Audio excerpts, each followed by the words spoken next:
What's up, YouTubers and plant lovers? It's Justin coming to you from the Big Blue Nation once again, and today I have a rather special video. As you can tell, it is going to be about ferns, and I am a little fern obsessed. So I have quite a bit. I think at last count there is about 9. I do keep all these plants indoors. During the summertime though, I do take some of them out and let them get some light. But they love their moisture and they do like their light. As long as it's not too direct, they can tolerate that. But a little background information on ferns. These were one of the first plants that were around.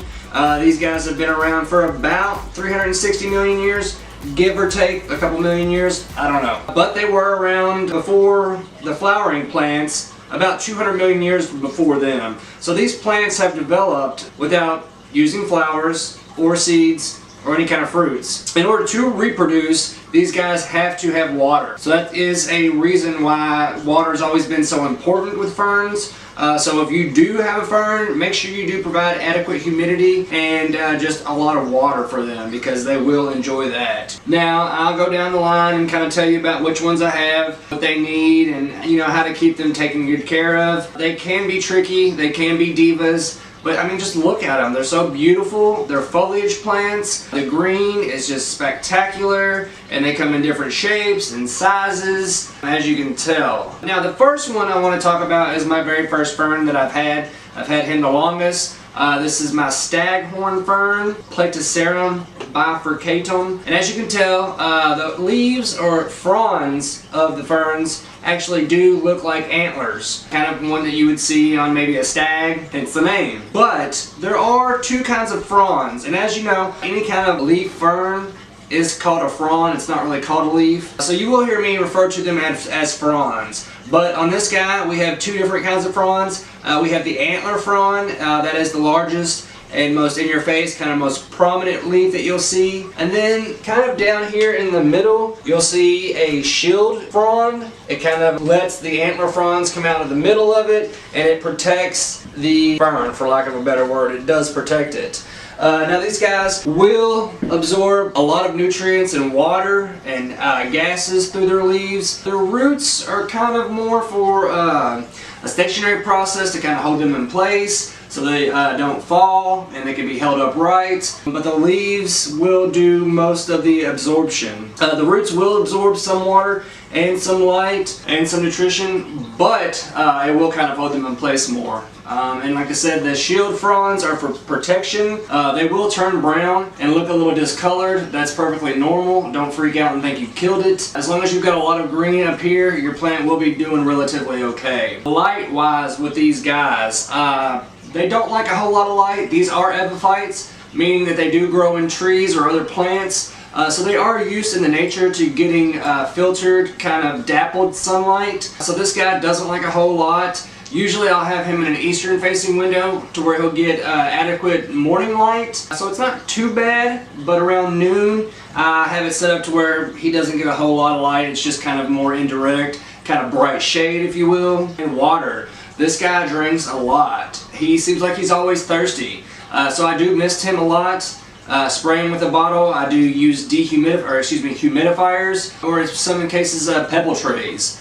So just make sure you do provide him with a lot of water, because he will drink it up. And as you can tell, mine's mounted. So I've got him wrapped in a ball of sphagnum moss, and that's a really airy substrate, so it will lose a lot of water. I mean, you'll water in the morning, and by the end of the day in the summer, it's dry. It's bone dry. So you might have to water them maybe several times a day, so just be prepared for that. And as I was saying, the substrate, he's wrapped in sphagnum moss. I've heard some people say that with the sphagnum moss, they will put a little dirt in there as well. That's not necessary. So all I did was just wrap him up in sphagnum moss and then kind of tied him to the board using some fishing line. Fertilizer, with most of these ferns, I use just kind of a relatively weak, kind of diluted at 0.5% Miracle-Gro all-purpose fertilizer, and like I said, I do dilute it about half. I've heard people say that you can take orchid fertilizer and dilute it by half as well, and kind of just pour it over the leaves and the shield fronds and the roots, and that'll do pretty well with them. Other research I've looked online, and people said that they kind of use kind of like a seaweed fertilizer. Now that's going to be a liquid fertilizer as well, that would work relatively well for these guys. And I've also heard people say that they take a banana peel and they'll cut that up, or just kind of lay it underneath one of these larger shield fronds and tuck it up under there and let it kind of break down and let the fern eat that. Now there are two kind of problems with that. One, if your bananas aren't organic, you need to make sure that you wash them off before you feed it to this guy. And another thing, I believe it's nitrogen. Bananas aren't high in nitrogen naturally. So if you do feed a banana to this guy, you want to make sure that you do give it something else, a fertilizer that is kind of high in nitrogen. Nitrogen is a little bit of important for these foliage plants because it does help with the leaves. So make sure you do kind of go ahead and add in some nitrogen to his diet. Other than that, you will notice that there is a little bit of kind of hairs on there. Don't get nervous or into kind of like an obsessive phase and think you need to clean it and scrub it off. That is very important for the ferns, so make sure you just kind of leave that alone. And like I said, during the wintertime, I just kind of hang him on the wall and let the morning sun come through and warm him up, and he's good to go. I do mist it about once a day to every other day in the wintertime. You can kind of tell with the leaves. They look really good right now. You can see the veins in there. That shows that he's doing relatively well. I mean, he does have kind of some crisp edges. I think that was before I got my water purifier. So now I'm kind of giving him filtered water, so he looks a lot better. But there for a little bit, I think my water is high in minerals, kind of a hard water, so that wasn't doing too good for him. So make sure that if you do kind of water him, you want to use rainwater or filtered or bottled water, something like that. Alright, the next fern that I want to talk about is my maidenhair fern. Now this is my second smallest fern. As you can tell, I just got this one probably about 2 or 3 months ago, and this one is one of the biggest divas I've had. Now if you can get one of these guys and take really good care of it and provide it with every single need and every little stitch of whatever it needs, good luck, because this guy is a diva. And as I was saying, it's the maidenhair fern, and I believe you pronounce it the Adiantum. Hispidulum is the scientific name for it. This one is the rough maidenhair fern. Now there are about 3 species of maidenhair ferns in the northern part of North America. Not just the northern part, excuse me, but North America, there's about 3 of them. The rest kind of go down in the tropical areas, but as I was saying, that is the rough maidenhair fern. These guys, they like filtered light, just like this one, and they do not like bright light at all. I mean, they need a lot less light because it will burn these leaves really quickly. But yeah, as you can tell, these leaves, they look almost kind of sickly and spindly, but I'm not complaining because these stems are really thin, very delicate. The leaves are even more thin and even more delicate, so you can't have it in bright light because even a bright indirect light will kind of mess this man up. So I do hear that they do like to be kind of root bound. They like smaller pots, so kind of keep them kind of well confined. They don't want to stretch out. They do like a lot of water. Their leaves are very thin, so they can't hold on to much natural water. Other than that, they don't really get too big. I think at the biggest, they get anywhere from about 1 to 2 feet. I think it's about a foot. You know, just about 12 inches that they get. So that one, like I said, if you can provide it with every little thing that it needs, it is a truly beautiful specimen to behold. The leaves are really thin and really kind of pretty and delicate, and it's a pretty fern, but it's pretty demanding. So get ready for that. It is kind of more for an experienced grower, so good luck. Light, I would just put it in like a northern facing window because it doesn't need much light at all. It does like light, but it has to be very kind of fine, not bright, mostly just shade. Water, it needs more than this guy. Like I said, you want to set it somewhere that you're going to think about it every day, like in the bathroom, just because it would receive a lot of humidity in there when the shower's going, when you're washing your hands, or just on your dresser, somewhere you're going to see it every day. It's going to kind of remind you that you need to take care of this guy, you need to mist it or give it some water. Treat it like it's a pet. If you're watering or feeding your dog or cat, you need to be checking on your fern too, because this guy does need a lot of care, but it will be a beautiful fern. Feeding. Your maidenhair fern likes fish emulsion. You can get that at any kind of reputable garden center. Basically, it's just kind of ground up fish parts, but your maidenhair fern would really appreciate that. And at most, I'd give it about that once a month during the growing season. During the dormant periods, I would kind of withhold on feeding. But if you don't want to do that, you can use any kind of well-balanced, all-purpose, general indoor plant fertilizer for your maidenhair, and make sure you dilute it at least by half, because you got to remember this is a delicate fern. If you provide too much in the way of food or nutrients, you could cause a salt buildup, and that could kill your fern, or you might just burn it out all the way around. So just be careful whenever you're feeding it. Always make sure you dilute it by about half of the recommended dosage, maybe even 3/4 when you're starting out, and just to kind of test it and see how it reacts and kind of go from there. But other than that, I really wouldn't give it too much. Like I said, they're going to get most of the nutrients just from the sun and the substrate that you use, and then just any kind of additional nutrients it needs, you're going to give it with the fertilizer. So just kind of err on the side of caution, because it won't take much to kill this plant, I promise you. Now, substrate. With most of these ferns, I really can't think of one that doesn't require it. You want to use something that does have nutrients in it and is really good at draining, like I use with most of my other plants. I always use the Miracle-Gro that's formulated for the cacti, succulents, and citrus. That does have perlite and sand in it, so that'll help in the way of drainage, and does have a good amount of nutrients in there for your plant that won't really burn it out or cause like a salt buildup or anything. So I just went in the way of that with substrate. And remember, these guys like to be root bound. They like to be kind of held in place. They don't like big containers, so start out small and wait until you think it absolutely needs to be changed before you actually repot it. It's better to err on the side of caution with these guys. They're slow kind of growers. Some of them can kind of take off if they had every one of their needs met, but other than that, they're not going to be too fast. Now, alright, my smallest fern, who really isn't a fern at all, but it's more along the asparagus family, is the asparagus fern. And I believe that's Asparagus aethiopicus, something like that for the scientific pronunciation. As I was saying, this guy really is not a fern. It is more related to the asparagus family, but it looks a lot like it. And there are a bunch of different asparagus ferns out there. And this guy I bought with every intention of putting in a terrarium.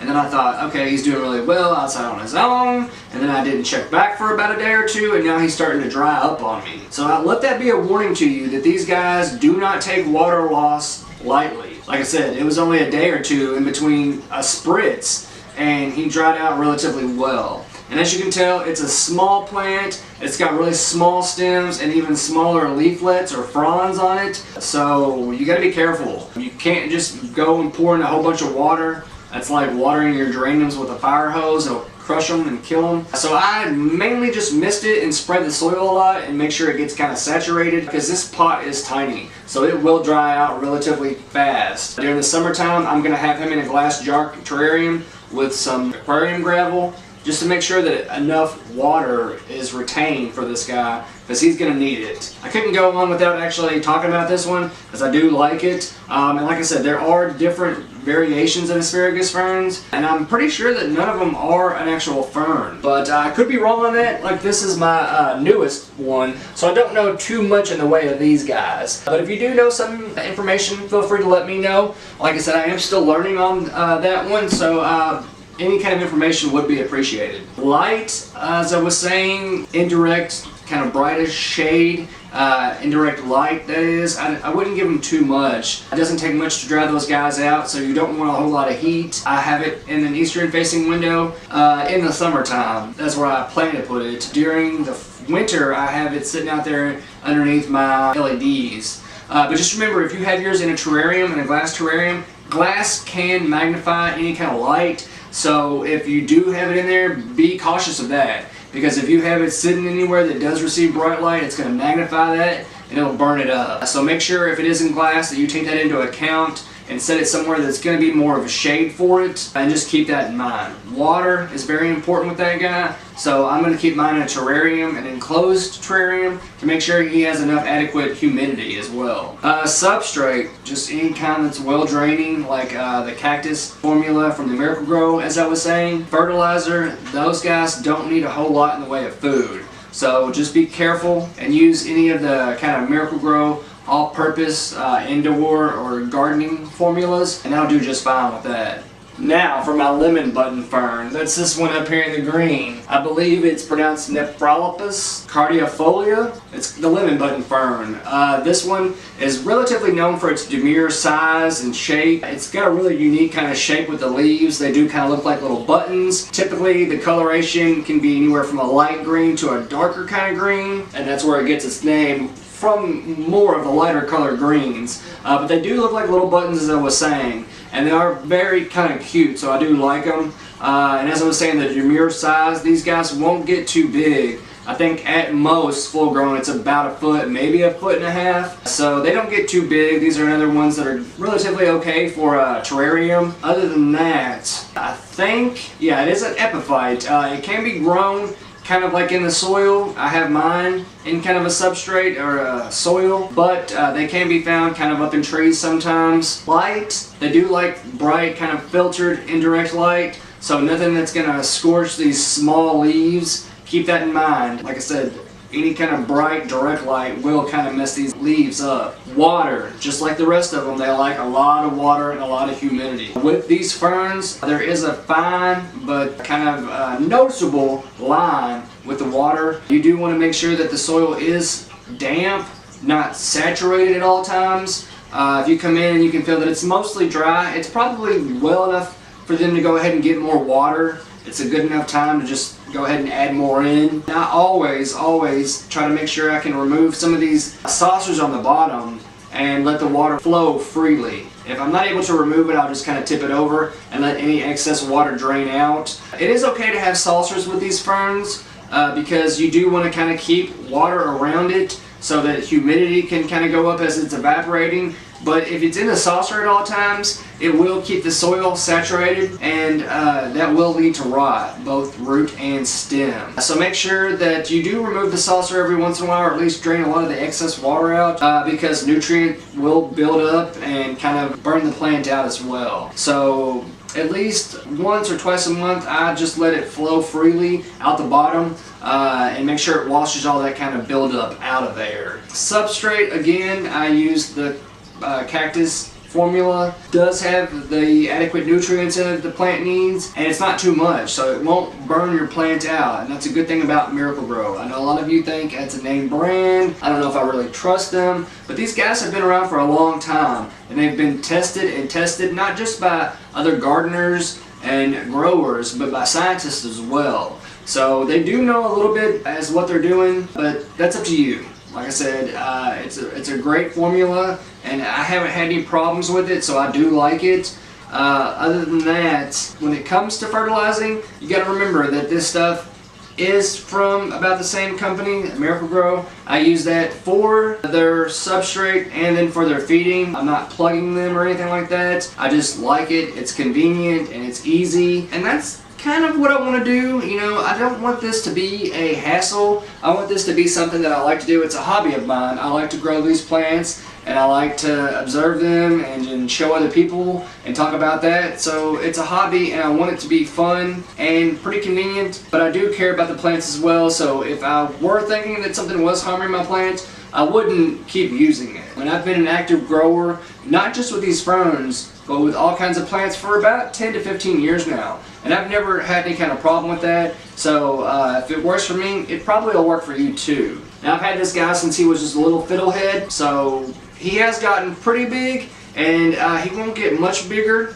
but I will keep you kind of updated on these guys. And as you can see, I've kind of gone through and just trimmed up any kind of brown dead leaves that have appeared. Whenever I water them, I do like to give a little bit of grooming to these guys and make sure I peel off anything that doesn't look good, that is kind of unsightly. You know, with these leaves, they are pretty dead, but some of them can go ahead and steal kind of valuable nutrients and water away from the rest of the plant and the leaves. So make sure that you do kind of pick off anything unsightly. I mean, it's not pretty to look at, and it can rob the plant of any valuable nutrients. So it does help. It's not just something that we do whenever we're bored, but it does help the plant as well. Now, for Nephrolepis exaltata. or the fluffy ruffle fern. This fern is pretty unique. I mean, as you can look at it, you can kind of tell it does kind of have that fluffy kind of texture to it, almost kind of crimpled look on the leaves, and it is kind of a variegated plant. During the middle, kind of up through the middle of the fronds, it's a dark green color, and out on the edge is a lighter green. So I like that. That was one of the first things that attracted me to this plant, and it's kind of bushy shape. It is a full kind of looking plant, but out of all the rest of these ferns, next to the maiden here, this is the only other one that's kind of giving me a little bit of trouble. Now, it is a kind of Boston-like fern. The only difference is the leaves are kind of crimpled, kind of variegated, and kind of a short and fluffy texture, but it is similar in kind of with the same family as the Boston ferns. So it is a great plant to have indoors. They can take a little bit more in the way of light than the rest of them. So you could put this guy in like a southern facing window, but I would have it scooted back about maybe 6 to 8, maybe 10 feet away from any kind of bright light, and maybe kind of set it right there on the line where you can tell it's going to get good light, but not something that would burn the leaves. These guys will show you for it whenever they kind of get a little too harsh light. Their leaves will kind of dry up and crinkle and turn brown. Like I'm doing now, you just kind of want to go through and pick off anything that you see. It makes the fern look pretty, and it does help it as well. Water, you just want to make sure that this guy does have a fair amount of water. I can kind of tell that the soil is a little dry, so I will, after this, go ahead and add more water to it. I'll make sure that it actually drains through the bottom of the pot, ensuring that the rest of the roots get wet as well. Roots, if they're not watered for a couple of months and they stay dry, they will die. So whenever you water them, you want to make sure enough water is going to drain through the bottom and encase all the roots. And as I was saying, you want to make sure that the water can flow through freely, just so that any kind of salt buildup or nutrients doesn't just remain in the pot and damage the plant. But with substrate, I'm going to go ahead and use the same Miracle-Gro cactus and citrus formula that will allow water to drain freely and fast, and that's really ideally for this plant. Other than that, fertilizer, again, I just use a regular well-balanced liquid formula. That way it does help all the roots, and it's easy to come by. It's not too expensive either. So again, this fern doesn't get too large. It will be kind of bushy, and it does have a unique shape, so it is one to have to add to your collection. Or if you're just a beginner, it's a good fern for you too. As I said, it is a Boston fern, so they're relatively easy plants to take care of indoors. Now, this fern, the rabbit's foot fern, pronounced Phlebodium aureum, is probably my favorite fern out here. I do like it a lot, not just for the pretty colors. Mostly they can come in several different colors. It's mostly just green, kind of a lighter green, darker green. That's really all that you get in the way of decisions with this guy, and the rest of them too. But they have this nice added little feature that comes cascading down the side of the pot. It's the rhizomes, and they do kind of have a hairy kind of appeal to them. They do kind of look like a rabbit's foot. So if you do have one of these guys, make sure you do not bury these because they will come kind of cascading down the pot, the side of the pot, and give it another dimension. As you can kind of tell, these guys, the leaves or the fronds will actually sprout from these rhizomes, is what they're called. Most ferns, when you look at the underside of them, they will get kind of what's called a sori, and they produce bispores, and they will develop on the underside of the fronds. And I believe that's what's called a fertile frond, if I'm not mistaken. But these will produce by expanding the rhizomes, and they'll run along the soil surface, and the leaves or fronds will shoot out from there. So you do not want to bury these. That will cause rot, invite rot into your plant, and that's not good. So they do like to kind of skid along the soil surface, and that's where the fronds will shoot out from. Other than that, this guy's just a beautiful plant. It's very graceful, it's very pretty, and as I was saying, I have this as a hanging plant. I just have my macrame kind of come up the side, and it has a really good hanging fern just because of the fronds. Light, these guys can take a little bit more in the way of light, so kind of a bright shade, more than the rest of them, kind of with fluffy ruffle. So yeah, that's an epiphyte also. So these guys are used to being in the treetops, in the canopies, of these tropical forests. So they do receive bright kind of filtered light, and they can receive some direct light, but not a lot. Like an eastern and western facing window, kind of a morning or afternoon late sun would be ideal. But in the summertime, if it's kind of in a western facing window, you want to make sure that that afternoon sunlight's not going to be too bright on it, because that, when it comes through the glass, it can be magnified and burn the heck out of your fern. And if it is magnified, it will mess your fern up and kind of scorch the leaves and burn them, so that's not very good. If you do have it outdoors, keep it as a hanging plant anywhere that you can kind of move it and just kind of keep an eye on it. Most of these ferns, if I have them outdoors, they're going to be on my patio. So they will kind of have a little protection from the sun, but they will kind of receive some direct light as well. You kind of got to play around with these guys and make sure that they are where they really want to be so that they don't get burnt, and they do receive a good amount of water as well. Now in Kentucky, I get a lot in the way of rain, but not a ton, so I will kind of come behind and mist these guys every once in a while and make sure that they're not drying out. Especially if they're indoors. The heat's on in the wintertime, that'll dry them up. Or even if the windows are open in the summertime, can kind of dry your plants out as well, especially if you haven't had any kind of rain. So just kind of take that into mind and just kind of keep an eye on them. Like I said, with the rest of these guys, you do kind of want to treat them as a pet. If you're feeding a fish, a hamster, a bird, or dog or cat, you want to check on your ferns as well and make sure that they're looking okay. And getting ample amounts of rain as well, or water, just humidity all around. Substrate, I got mine in soil. I just repotted him a couple days ago. It's about springtime here. So again, I used my Miracle-Gro cactus and succulent and citrus formula. And that's worked really well with this guy. I mean, he was packed in there kind of tightly and didn't have a whole lot of room, but I can tell now he's getting fresh fiddleheads on these rhizomes. So I can tell he's feeling pretty good and he likes where he's at. So there's really no need to kind of change that. Again, I have him kind of sitting in a southern facing window as a hanging plant, but he's not in any kind of real direct light. So you just got to keep that in mind. Other than that, I feed him during the growing season about once a month. And I dilute that by half with my Miracle-Gro formula as well. And make sure that you do kind of hit the rhizomes and kind of just get around the soil. With water, I don't water the rhizomes a whole lot. I will spray them and mist them whenever I am misting the plant. But with a lot of water in there with the rhizomes, you can kind of get a little bit of rot. You just kind of got to be careful. Other than that, that is probably my favorite fern right there, next to my staghorn. I love them all, but these two, I love them a lot. Now, for the last one, it is a rather unique kind of plant. It is the bird's nest fern, and I believe that's pronounced Asplenium nidus. And that's called the bird nest fern. And as you can see, it kind of gets its name from its leaves. I did sit mine a little too close to my light out back.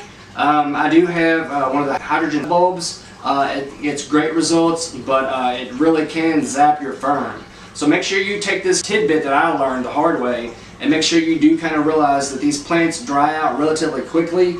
So don't get them too close to any kind of light direct source, because you will get discoloration on there and you will hurt the plant. Now, I don't think he's going to have too much of a harm, and I do apply some of these strings on the bottom of these pots just to kind of make sure that they do get adequate water. I do use pebble trays. I believe Lowe's and Home Depot have some that you can buy that have the nice peaks and valleys in there, so that you don't actually have to use pebbles. But they're perfect just to add a lot of water to, and then this string will kind of hang down in there, and the plant's able to kind of suck up any kind of water anytime it needs to. So that is a good thing to do with any kind of fern that you're wanting to get a lot of water to. Especially if you have them in a pebble tray. Other than that, they also get their names from the kind of crown up in here. Birds will actually kind of come and lay an egg and sit down in here, and it'll hold it in there, and they'll just kind of sit on top of it as well. So that's really where it got its name from. Other than that, it kind of looks like the crocodile fern. I don't have one of those. I really wish I did.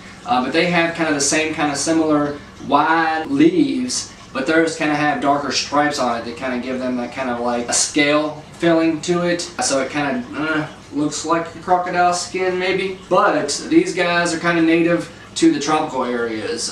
They're epiphytes all the way through. This one I kind of have more of a sphagnum kind of substrate to it, so it is kind of a more thicker, aerated kind of soil, if you will. I believe it's 1 part gardening soil to 2 parts sphagnum moss and either sand or perlite for about 1 part is what I have in there. It does need a lot in the way of drainage, and the roots aren't too fine, but they do need kind of a little bit of a way to kind of move through it. I don't know. I haven't repotted him in about a year, so it's been a little bit. But I do know that they do like some aeration to it, so that's why I do have some moss in there as well to kind of give it more ample room to breathe. Water, just like any other one, I come through just about every day or every other day and mist these guys and make sure the top little bit of the soil is saturated. Other than that, you do want to kind of let them dry out a little bit before you go back in there. And a watering log. I've went out and bought myself one of those planners that show by the day and by the week, and I'll make notes of whenever I've watered them and whenever I've missed them, and I go back in there and kind of look. Now, with 1 or 2 of these guys, you probably won't have to do that, but as many as I do kind of document that so that I know for myself where I stand when it comes to water with them. Now, other than that, I would say that that's really all I know about these guys. This one over here in the hanging pot is another Boston fern. It's called Montana. It is a strain of a Boston fern, as I was saying. So I really wasn't going to go too in depth with that, other than with light. I have him in my east facing window in my bedroom, kind of just hanging there. Water, I missed him every day because, as you can tell, I did skip a little bit on the water and he's kind of flattened out some. But I did water him just before this show, so he is starting to perk up some. With Boston ferns, they're a little bit larger, but this one, as it's called Montana, it's kind of like a mountain fern. It is kind of more compact and shorter. Better for a bedroom so that they don't drop a whole lot of its larger leaflets and stuff that you just kind of kick around a lot or just kind of have to sweep up even. He really hasn't done much in the way of fronds, losing them or dropping them or anything like that. So he's been a really good plant to have in the bedroom. Feeding, I haven't had to feed him once yet. He was just kind of repotted in there about a year ago. So with nutrients, he's kind of fine. But in a week or 2, I'll probably go ahead and feed him.